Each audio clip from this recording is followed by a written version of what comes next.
Yon, what's up mga kalumutes yan. Dito tayo ngayon sa ating sasakyan. Siyempre, ngayon meron na naman tayong isang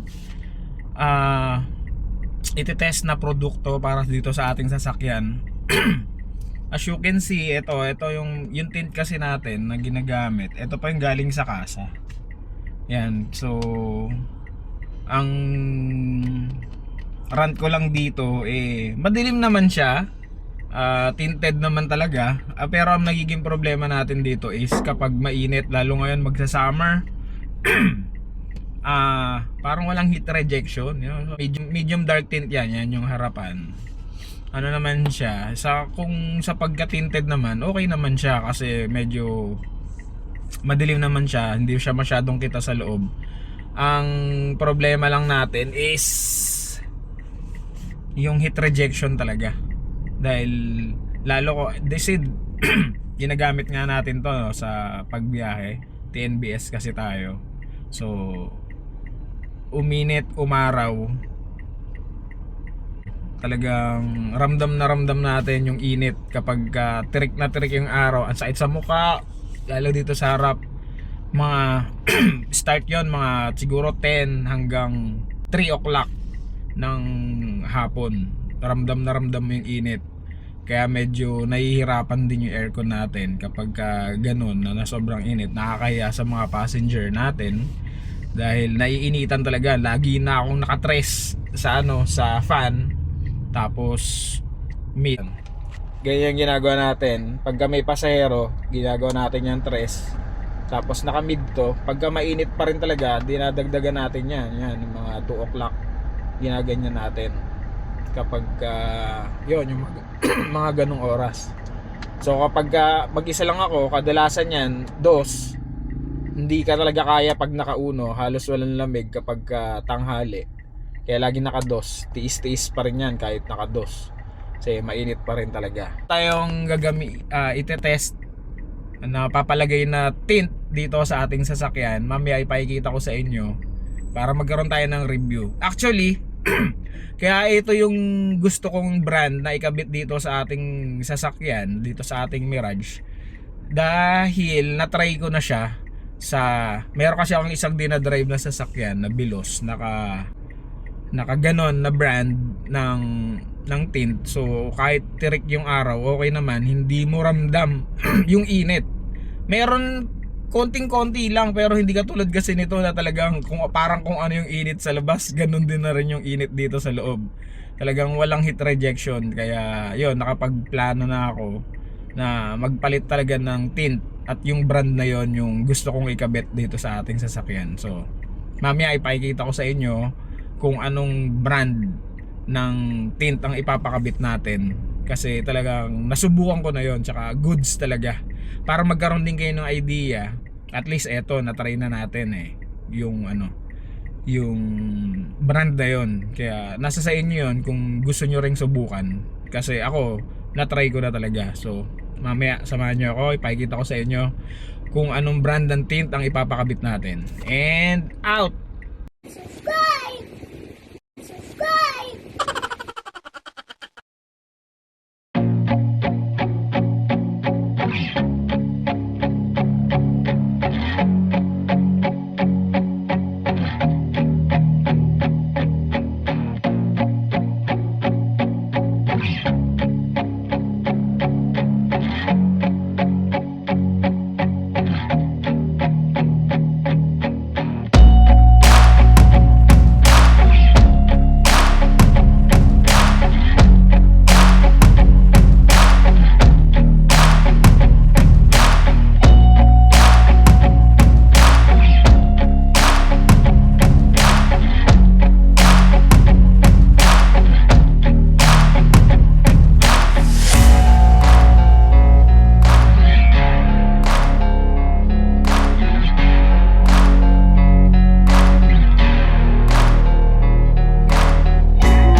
the next day.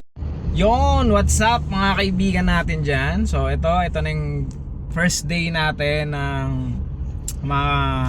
try natin yung pinakabit nating tint. So yun, so time check tayo 12:24 ng tanghali. Yan, dito sa kabila is 12:26. Yan yung view natin sa driver's seat. So yan, makikita nyo may mga nakasuksok pa dyan na na tissue para siya ay dumikit pa. So ang sabi kasi sa atin is mga 5 days yung bago gamitin. Yun, ito kaya na may sticker pa. So ayan, nakita nyo na kung yung pinakabit nating tint X films. Yan, may sticker pa yan. 3 to 5 days pa bago mag-roll up and down ng ating window. So yung pinakabit natin medium dark tint. Yan yung windshield. Dito rin sa driver side tsaka passenger side. Yan yung ganyan kalinaw siya. Tapos sa likod naman pinakabit natin is dark. Dark na yan, pati yung dun sa likod dark din. Yan. So yan, kung tatanungin nyo ako kung anong experience natin, mas okay siya ngayon. Unlike yung nakakabit dito dati na 3M daw yon, sabi, hindi natin sure kung 3M talaga, pero kasi walang heat rejection, sobrang init talaga ng ng tumatama from sa windshield. Ang sakit sa balat, ang init talaga. Tapos kahit nakatres ka na aircon, hirap siya na lumamig. So ngayon dito may konting init lang pero hindi masakit sa balat. Syempre natural naman yun, no? Wala naman sigurong zero rejection talaga yung 100% na walang init. Pero ito kasi 99% ang pinakabit pala natin yung elite variant nila, which is 99% ng UV and heat rejection. So okay naman. So syempre kailangan din nating i-consider syempre yung mga roof natin. Yan, syempre kasama rin yan sa nagbibigay ng init dito sa loob ng sasakyan.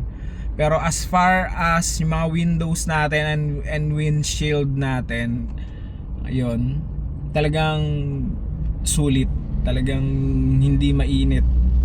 May konting init lang pero hindi ganun talaga na parang di ko ma-explain parang maligam-gam lang yung ganun. Kaya pa rin ng aircon. So yan, yung aircon natin yan, naka-dos lang. Before yan, nasa gitna tayo ng kalsada guys So ramdam mo na yung lamig. Unlike before, kahit naka-tres, talagang hindi mo mararamdaman Hindi mo mararamdaman yung lamig. Ito bagang.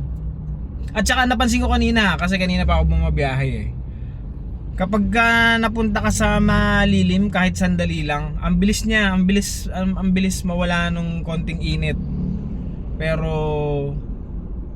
ramdam mo pa rin yung aircon talaga. Yun, kapag napunta ka sa ilalim ng flyover, yan, tapos yan, kumare may mga puno sa side, ang bilis niya bilis mag cool down ng temperature ng loob ng sasakyan. Ito, bilad tayo guys sa araw dahil nandito itong Dr. A. Santos, yan, nasa gilid tayo ng kalsada. Nag-stop muna tayo para lang ma-check at mapakita ko sa inyo na okay talaga.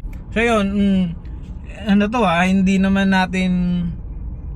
hindi naman to paid advertisement from X Films, pero gusto ko lang ma-share sa inyo yung experience ko dito sa tint na nagamit natin. Kasi subukan na siya before dun sa isa kong nadadrive na sasakyan na naka X Films din, kaya kinonsider ko talaga tong brand na to dahil nasubukan ko na. So yun, okay naman siya dito sa ating sedan. Goods na good. So hindi na mahihirapan yung aircon natin. Magiging malamig na rin syempre kahit papano yung mga passengers natin. Unlike dati na talaga na nung yung galing sa kasa pa yung tint nakakabit, talagang parang ang bumubuga sa ating aircon parang apoy din. Pero ito ngayon talagang okay, goods. So yun, pakita ko sa inyo, lalagay ko dyan, i-flash natin dyan kung saan natin nagpakabit. Yung pinakakabitan natin is yung BADS car accessories. So yun, sila yung talagang authorized na nagkakabit nito nung X Films. Sa Marikina natin siya pinuntahan, sa Falcon Street. So meron din dito sa area na mga accredited, pero mas mahal kasi, kaya mas minabuti ko na pumunta dun sa main branch para mas mura. Iba kasi yung price dito. Meron kasi dito somewhere in Parañaque, which is ang mahal. Kaya sinadya ko na lang talaga yung doon sa may Marikina. Pero ito sulit naman.